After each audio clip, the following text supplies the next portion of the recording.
Hello and welcome to Lovely English Stories. Thank you for stopping by.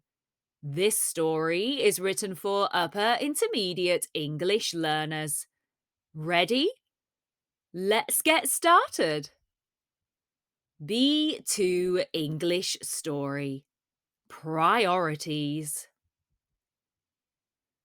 Joel was looking forward to a well-earned break. He was an incredibly hard worker. He was almost addicted to work. He got a kick out of meeting targets and exceeding them. He was a high achiever and proud of it. The only problem was that he was wearing himself into the ground. Not only that, but he was skating on thin ice when it came to his relationship with his wife, Diane.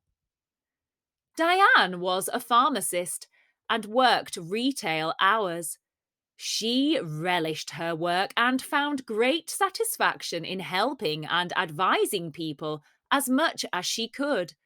Of course, like any job, it came with its frustrations, but overall, she enjoyed her work and the sociable working hours. Diane treasured her weekends doing exciting new things with her friends, and when he was free from work commitments, Joel. The difference between Joel and Diane was that Joel lived to work and Diane worked to live. For Diane, it was imperative that she enjoyed her free time. She didn't want to think about work when she wasn't there. In her opinion, life was about exploring, pushing herself, and experiencing joy in the little things.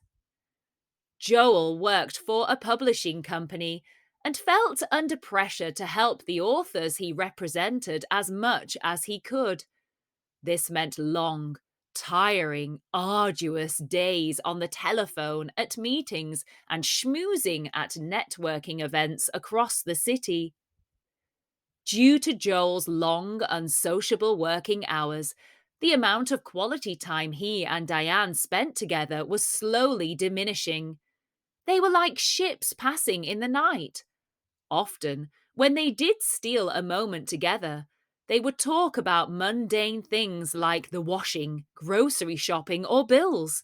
The romance was fading before their very eyes. Diane and Joel met through friends and hit it off instantly. They shared similar hobbies and interests, and most importantly, they had the same sarcastic, dry sense of humor. They made each other howl with laughter. That laughter had disappeared in recent months as work had consumed Joel's life. Diane had tried to speak to him about it, but he didn't see a problem. He wanted to succeed in his role so they could have the finer things in life. But Diane wasn't interested in that.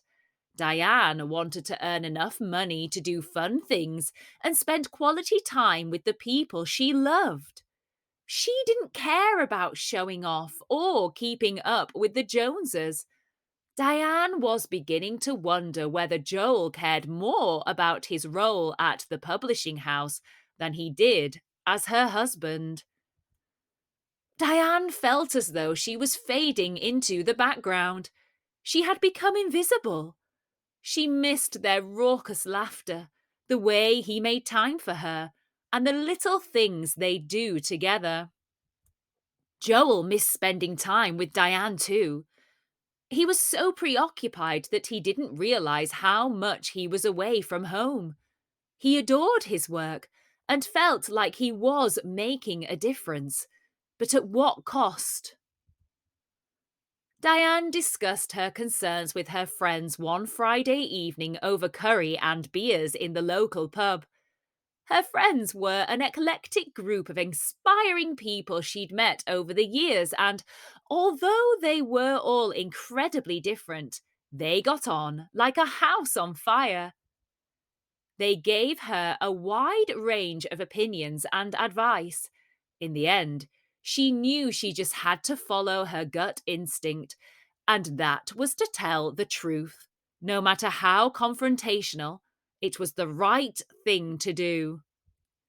The next day, when Joel had a rare day off, she made breakfast and eloquently told him how she felt he was neglecting their relationship, but, more importantly, himself.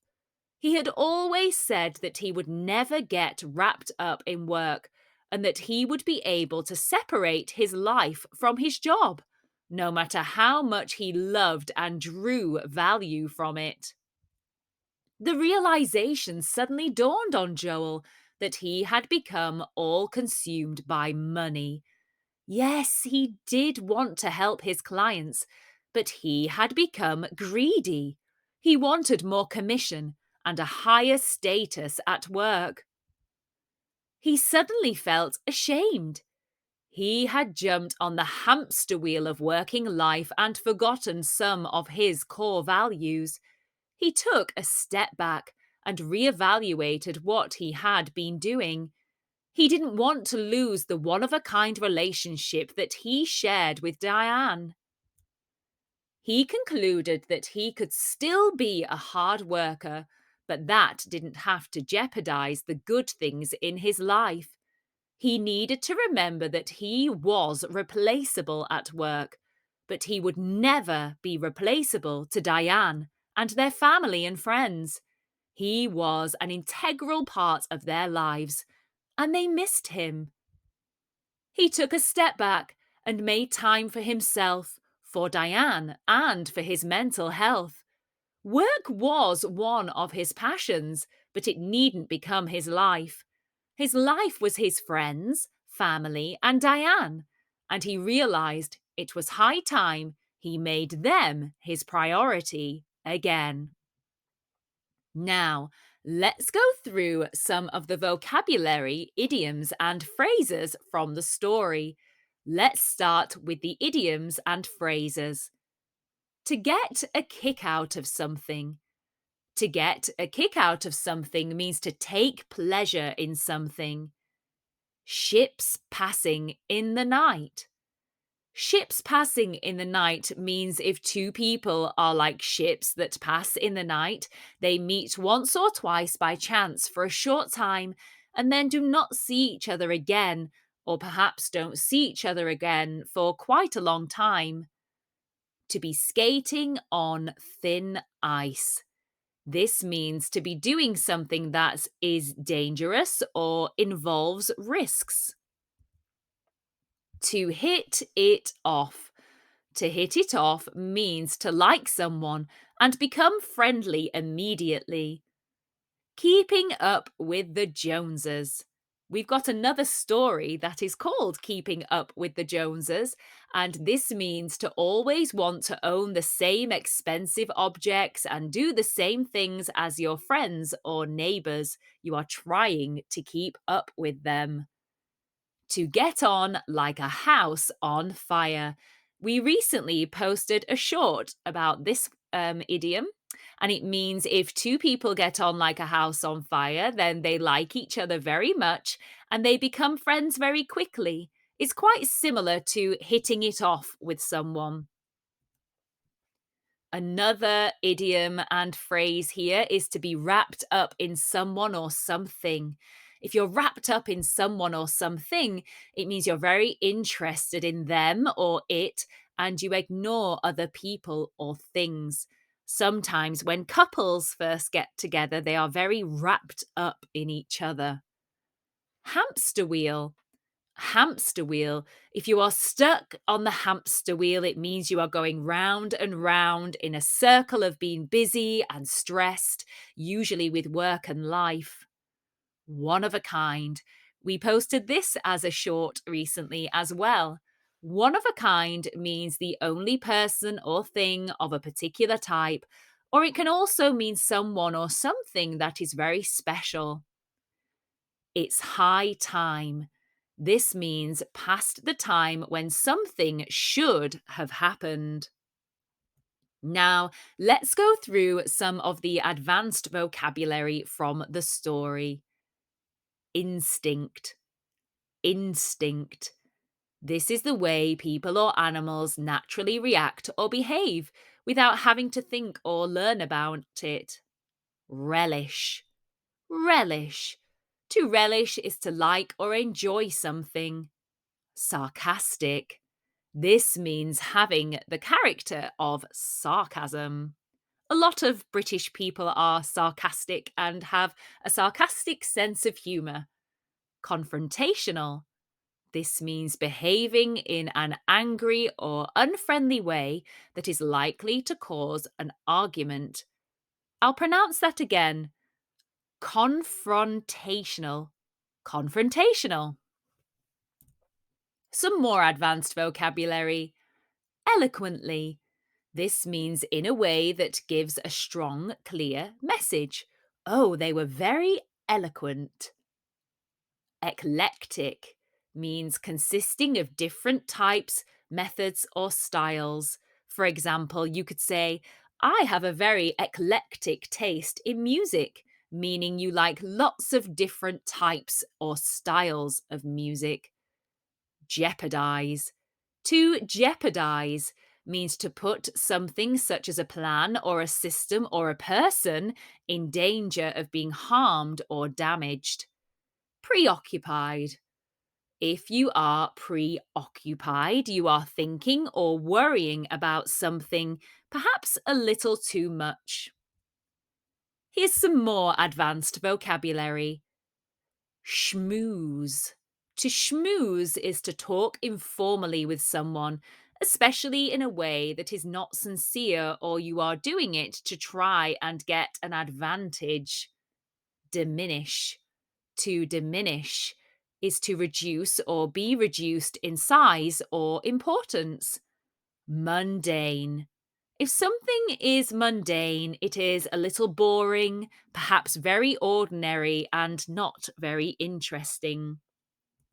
Now let's go through some of the intermediate English vocabulary from this story. Addicted. Addicted means unable to do something or stop doing something as a habit. Client is a customer or someone who receives services from someone else. Commission.